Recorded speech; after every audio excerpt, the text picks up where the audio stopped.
అయ్యారు చాలా ప్రార్థన చేస్తున్నారు అయ్యారు. తల్లి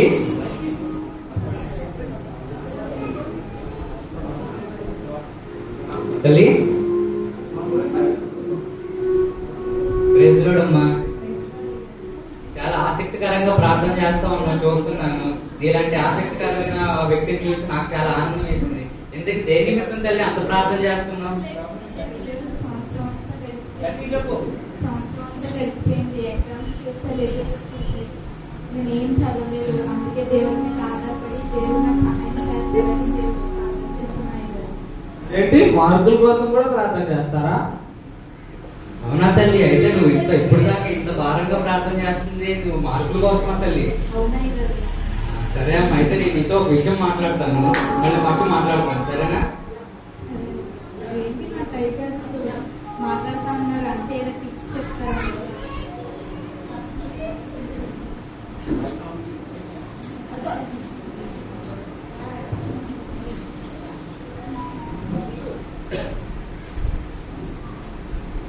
అయ్యారు అయ్యారు ఎవరో బైబిల్ చదువుతున్నారు అయ్యారు. అవును అమ్మా. ప్రైజ్ లార్డ్ అమ్మా. చాలా ఆసక్తికరంగా బైబిల్ చదువుతా ఉన్నావు, నేను చూస్తా ఉన్నాను. ఇలాంటి ఆసక్తి పరులను చూసి మన సంఘంలో నిజంగా ఇలాంటి వాళ్ళు ఉన్నారని ఆశ్చర్యంగా ఉంది నాకు కూడా. ఎందుకంటే దేని నిమిత్తం తెలియదు అంతగా చదువుతున్నావు? ఏం తెలుసుకున్నావు కొత్తగా ఇవాళ బైబిల్లో? అవన్నీ కాదుగా గారు, జాబ్ కోసం చాలా ట్రై చేస్తున్నాను, అన్నీ అయిపోయింది. కానీ బైబిల్ చదివితే దేవుడు జ్ఞానం ఇస్తానన్నాడు కదా, బైబిల్ చదివితే జ్ఞానం వస్తుంది కాబట్టి ఫ్రీగా ఏమైనా జాబ్ వస్తుందేమో అని ట్రై చేస్తున్నాను అయ్యారు. జాబ్ కోసం కూడా ప్రార్థన చేస్తారా? ఏ తల్లి, అంటే ఎంతసేపు నువ్వు బైబిల్ చదువుతుంది నువ్వు జాబ్ కోసమా? అవునయ్య గారు. మంచి తల్లి, అయితే నీతో కూడా నేను ఒక విషయం మాట్లాడాలనుకుంటున్నాను. ఇదేంటి అయితే నాతో మాట్లాడుతున్నా అన్నారు, ఏమైనా జాబ్ ఇప్పిస్తారేమో. స్తుతి స్తుతి స్తోత్రం స్తోత్రం స్తోత్రం. నువ్వు ఉన్నావయ్యా, నువ్వు చేస్తావయ్యా, నాకు తెలిసేసి తండ్రి నీకు వందనాలు వందనాలు వందనాలు, స్తోత్రం స్తోత్రం. అవునేసియా, నువ్వు ఇస్తున్నావు ఏసియా, తండ్రి నీకు వందనాలు వందనాలు. చెల్లమ్మా, అయ్యారు ప్రైజ్ లార్డ్ అయ్యారు. ప్రైజ్ లార్డ్ అమ్మా. ఏంటి చాలా బాగా చాలా భారంగా దేవుని స్తుతిస్తున్నావు, ఎంతో ఆనందిస్తున్నావు. నిన్ను చూసి చాలా ఆనందంగా ఉంది తల్లి. అదే అయ్యారు చిన్నపిల్ల పేపే అంటావు. అదే గారు పెళ్లి కోసం అయ్యారు. పెళ్లి కోసమా? అంటే ఇంతసేపు నువ్వు దేవుని స్తుతిస్తుంది పెళ్లి కోసమా తల్లి? అవునయ్య గారు, దేవుని స్తుతిస్తే మంచి సంబంధం ఇస్తారని స్తుతిస్తున్నాను అయ్య గారు. అలాగే తల్లి, అయితే నీతో కూడా నేను ఒక విషయం మాట్లాడాలి. అవును అయ్యగారు నాతో మాట్లాడతానన్నారు. ఎందుకోసం? సంబంధం కోసమేమో.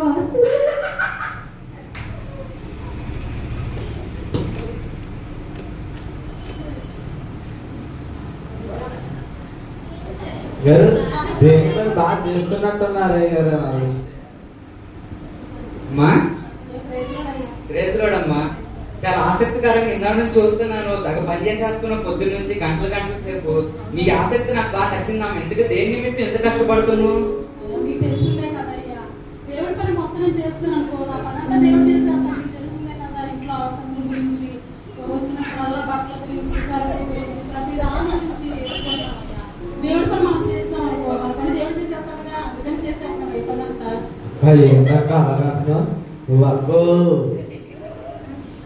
తల్లి, నువ్వు ఇప్పుడు దాకా దేవుడి పని నిమిత్తం చేయట్లేదు అనమాట, నీ అవసరాల కోసం ఇంత చేస్తున్నావు. అవునయ్యా. అలాగే తల్లి, అయితే నీతో కూడా నేను ఒక విషయం మాట్లాడదాం అనుకుంటున్నాను. ఏదైతే మాట్లాడతామన్నారు, అయితే మా పని అంతా అయిపోయినట్టే, అవసరతలన్నీ తీర్చేస్తారు దేవుడు.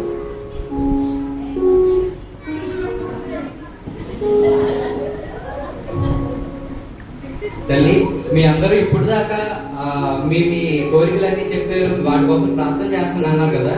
ఇవాళ నేను మీ అందరికి ఒక వ్యక్తిని పరిచయం చేయబోతున్నాను. ఆ వ్యక్తిని పరిచయం చేసిన తర్వాత మీకు చెప్తే ఆయన ఎవరు. మన దగ్గరికి ఎవరో వస్తున్నట్టున్నారు. అదే ఆనందరావు గారు, వందనాలండి. వందనాలు అమ్మా, అందరూ రండి.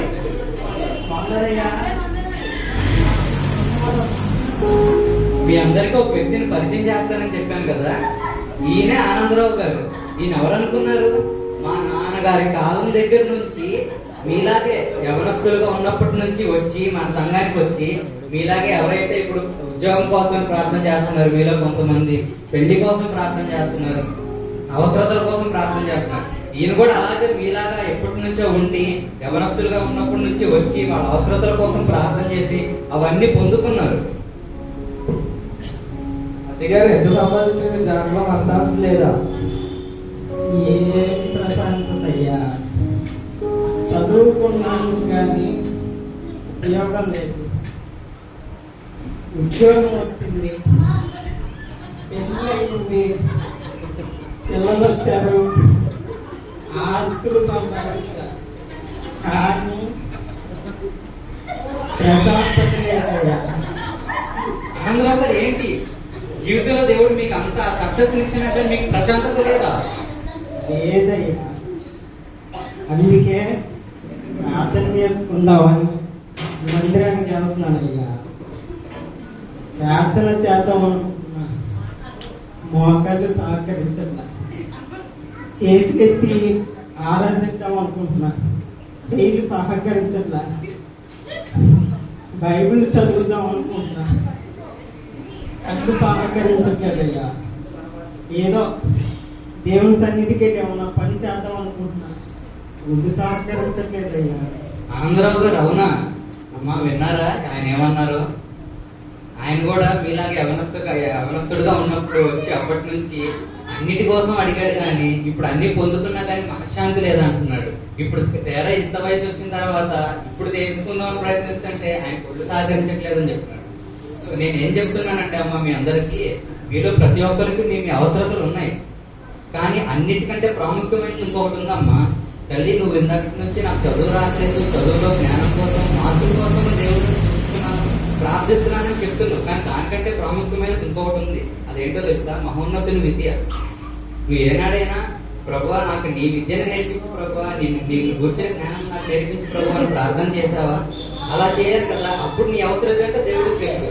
తల్లి, నువ్వు ఉద్యోగం కోసం చేస్తున్నాను అన్నావు, నువ్వు బతకడానికి కావాల్సిన పని కోసం దేవుడిని ఎంతగానో బైబిల్ చదువుతున్నాను చెప్పావు, కానీ ఏనాడన్నా దేవుడి పని కోసం నువ్వు కోరుకుంటాక ఎప్పుడన్నా సిద్ధపడ్డావా? కనీసం ఆ ఉద్దేశంతో ఏదవుతున్నా బైబిల్ చదివావు తల్లి.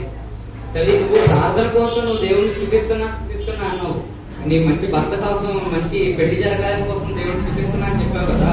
అదే నమ్మకంతో మన సంఘంలో ఎంతో మందికి ఎన్నో అవసరతలు ఉన్నాయి, సంఘంలో దేవుడు చేసిన కార్యాలు ఉన్నాయి, అవి జరుగుతాయని చెప్పి నువ్వు ఎప్పుడైనా దేవుడిని చూపించావా?